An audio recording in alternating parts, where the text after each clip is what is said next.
नमस्ते dear students, welcome to PT Education. मेरा नाम है कीर्ति पंकज सारंगी एंड इस लेक्चर में हम देखेंगे द एग्जामिनेशंस के बारे में, जो कि बहुत एक बड़ा कंट्रोवर्सी बन गया है इंडिया में कि कोरोना के एज में एग्जामिनेशंस होने चाहिए या नहीं होने चाहिए, बच्चों को बाहर छोड़ना चाहिए नहीं छोड़ना चाहिए, लाइफ इज मोर इम्पोर्टेंट और एग्जाम इज मोर इम्पोर्टेंट। ये सब क्वेश्चंस के आंसर इस लेक्चर में हम देखेंगे। तो चलते हैं आगे। पोस्टपोनमेंट के डिमांड्स तो चारों तरफ से हैं, वो पेरेंट्स एसोसिएशन हो, यूनिवर्सिटीज हो, स्टेट्स हो, स्टूडेंट्स हो, सोशल मीडिया हो, कहीं से भी हर जगह से पोस्टपोनमेंट के डिमांड्स आ रहे हैं। मिनिस्ट्री ऑफ होम अफेयर्स को भी प्ली किया गया है, मिनिस्ट्री ऑफ एजुकेशन को भी प्ली किया गया है, नेशनल टेस्टिंग एजेंसी जो कि 8400 स्टूडेंट्स रिटन एप्लीकेशन दिए थे, सब रिजेक्ट हो चुका है। इसीलिए 11 students from 11 different states has gone to Supreme Court with their plea and ultimately Supreme Court has given its decision। वो क्या दिया है आगे हम देखेंगे। इतने सारे प्लीज क्यों आ रहे हैं पोस्टपोनमेंट के लिए? क्योंकि India is standing at number 3 in the world after US and Brazil in the COVID positive cases. So अगर एक साथ बहुत सारे बच्चे एग्जाम देने जाएंगे तो अल्टीमेटली कोरोना स्प्रेड करेगा ही करेगा। तो हम देख सकते हैं, अगर मैं नंबर्स की बात करूं तो जॉइंट एंट्रेंस एग्जामिनेशन जेई जो कि इंजीनियरिंग बच्चों के लिए होता है, वहां पे 9.3 लाख बच्चे देंगे जेई एंट्रेंस एंड 1.38 लाख बच्चे देंगे आर्किटेक्चर एंड प्लानिंग जो कि जेई मेन में होता है। एंड इसका शेड्यूल है सितंबर 1 से सितंबर 6 जो कि बहुत नजदीक है। इतने दिनों में हम कोरोना को कितना कंट्रोल में ले आएंगे ये हमें पता नहीं है। एंड अगर मैं बात करूं National Eligibility cum Entrance Test NET 2020 के बारे में, तो वहां पे भी around 17 lakh candidate will appear in the examination and उसका शेड्यूल है सितंबर 13 और ये भी अप्रोक्स 20 दिन के बाद है। अगर मैं सबको मिला दूं तो approximately 28 lakh aspirants will appear in the examinations in September. Though many of these aspirants are teenagers, 17-18 साल के बच्चे हैं, तो इनके साथ इनके पेरेंट्स भी जाएंगे एग्जाम सेंटर के पास।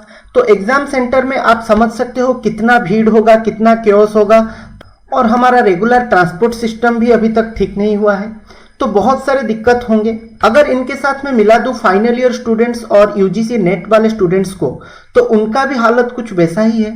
इंडिया में टोटल 799 यूनिवर्सिटीज हैं, 39,000 के आसपास कॉलेजेस हैं एंड 12,000 के आसपास स्टैंड अलोन इंस्टीट्यूट्स हैं।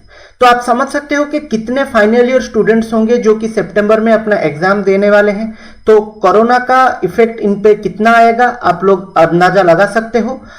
एंड यूजीसी नेट वाले स्टूडेंट्स का भी शेड्यूल आ गया है 16th of September to 18th of September, 21st of September to 25th of September. ये शेड्यूल्स को देख के सोशल मीडिया में तो कैंपेन चल ही रहे हैं हेल्थ एंड सेफ्टी इश्यूज को लेकर।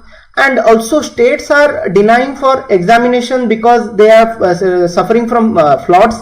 आप उत्तर प्रदेश को ले लो, बिहार को ले लो, असम को ले लो, यहाँ पे फ्लड है, लोग जिंदगी से जूझ रहे हैं, और इस बीच में JEE Main and NEET exam करना कितना फिजिबल है वो गवर्नमेंट में छोड़ देते हैं।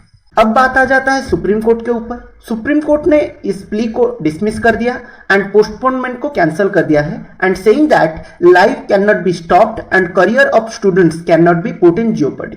I am quoting the supreme court that life can not be stopped, we have to move ahead with all safeguards, can we just stop examination, we should move on।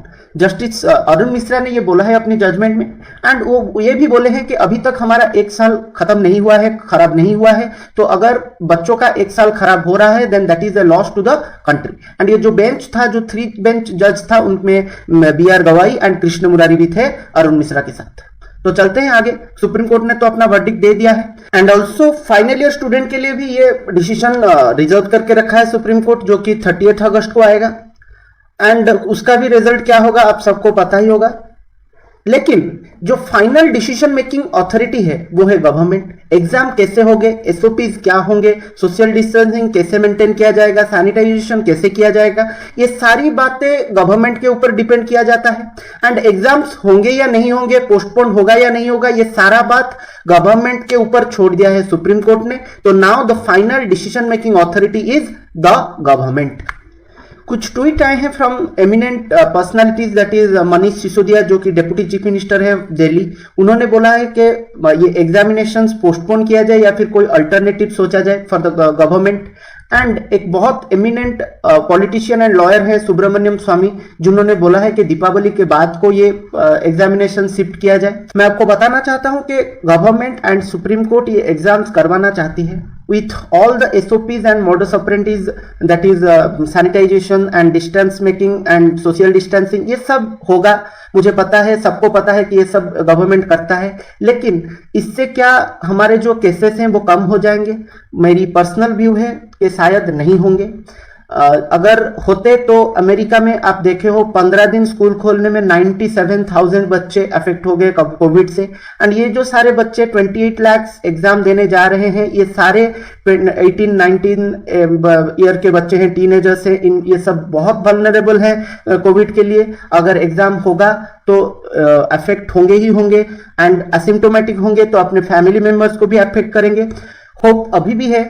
Monday को एक बहुत high level meeting होने जा रहा है government में, जिसमें बहुत सारे एमिनेंट लीडर्स इंक्लूड होंगे एंड प्राइम मिनिस्टर इसको प्रिसाइड करेंगे। तो देखते हैं कि इसका रिजल्ट क्या आता है, एग्जाम होगा या एग्जाम नहीं होगा।